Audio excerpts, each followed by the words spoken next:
Okay, this video is an open letter to the Secretary of Education. This is Miss McMahon. Interesting thing, she was the wife of Vince McMahon of the World Wrestling Federation. So she's got a lot of skill in business and promotion. They made many millions of dollars.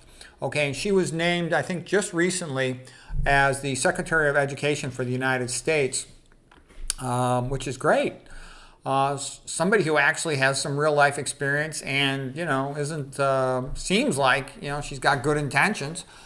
So I'm asking you, Miss McMahon, if you'd hire me, I'll work for you for free. And I know you probably want to announce me publicly. A lot of people, they're scared of people like me. I'm a real genius. I'm half Puerto Rican, so I'm a minority, but I'm a real genius. Not like a fake genius. I got an IQ probably around 170. First in my medical school class, student athlete of the year at Stanford. I was done with my residency boards like an hour and 10 minutes, 4.5-hour test with a perfect score. So I'm really good at school. And I didn't start out that way. I started out having trouble in school. I was like a B- student in my first quarter at Stanford. But then I learned all the study skills, how to apply them, and became a great student. And what am I saying? Number one, kids in grade school and high school, they should learn study skills. They're never taught that. I've never in my entire life, after asking a couple hundred people, met anybody who learned study skills in high school or in grade school. They should be taught how to read with phonics, not with the look-say method, which generates dyslexics. There were hardly any dyslexics back in the old days when people were taught how to read with phonics. The grade schools and the high schools should have big libraries, and the children should be allowed to choose their own books. Because when they choose their own book, it becomes fun. It's an adventure. One predicts what to expect, and it's exciting to see if one's predictions are correct. Versus when they're forced to read things they don't like. Currently, what happens in the high schools, freshman year, they're forced to read Julius Caesar. They're just not ready for it. Great Expectations by Charles Dickens. It's an awful book. It's Charles Dickens' worst book. And then they make them read The Mockingbird, and it's an indirect insult trying to tell them, you're racist, you're racist, you're racist, and it's a miserable book. And the other ones stink too, like Catcher in the Rye. It's like a drug addict, scumbag book.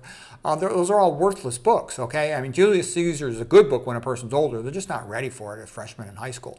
And it makes them not like reading anymore, and they quit reading, and they become a bunch of functional illiterates.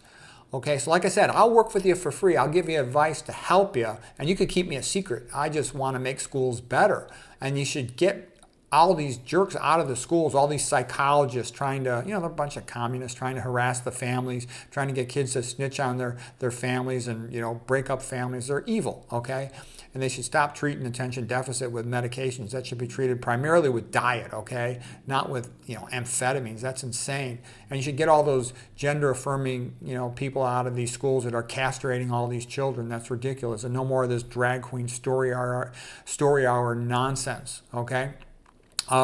They should learn about the founding fathers in a way that honors them. They deserve to be honored, okay? This is the greatest founding of any country ever in the history of the world.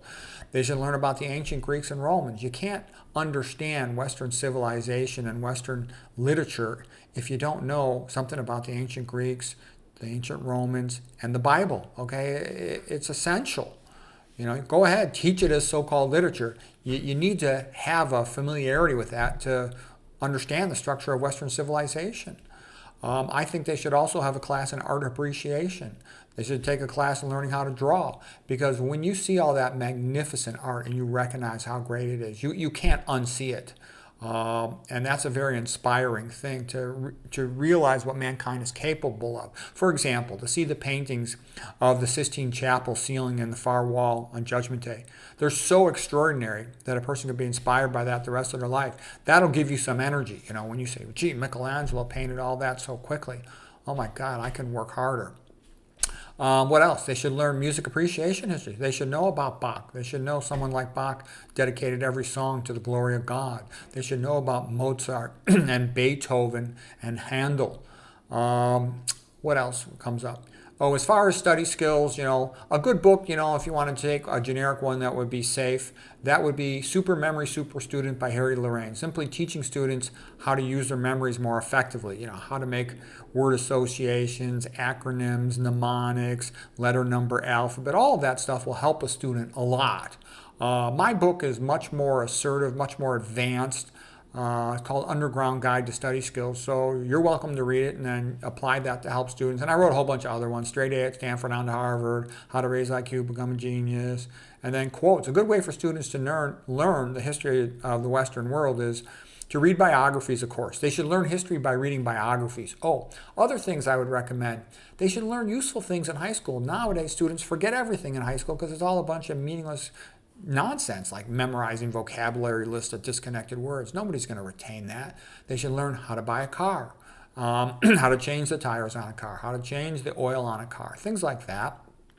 How to troubleshoot an engine when the car won't start, how to jumpstart a car, how to buy a house, how to choose a spouse, how to start a business. They need some economic training, how to grow food, how to purify water, self-defense training, pay less taxes, how the stock market works. All of those things would be helpful to them to get a better chance at being financially better off in life. I also wrote a book, Rhyme, Rhetoric, and Logic, on how to write and speak better. I learned most writers, the way I remember them, is what are their best quotes. So that's why I wrote Holy Grail of Wisdom Quotes. I wrote Best Christian Art as a book to let people see the greatest art that's ever done. One of the things you're going to find if you look into it is that almost all the university so-called experts, they stink. They're fake.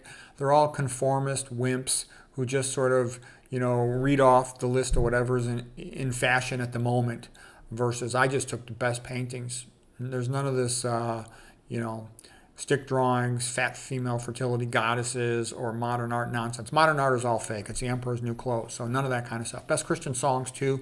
I was worried that Christian music is going to be progressively deleted from the internet, and I have seen that is already happening. For example, Onward Christian Soldiers by John McCormick. You can't find that on YouTube, okay? Kane West, We're Not Afraid Anymore. You can't find that on YouTube. And there's other songs too. So that's why I cataloged all of Christian music, so it would be available to sort of fertilize the world with it if so much of it continues to be deleted off the internet. So anyways, these are all some things. You're welcome. You can get my email from my YouTube channel if you'd ever want to contact me, or if you just read my books and never tell me a word, that's fine too. I would just like to see the schools be made better. So anyways, good luck with your term as Secretary of Education. I hope you find this helpful.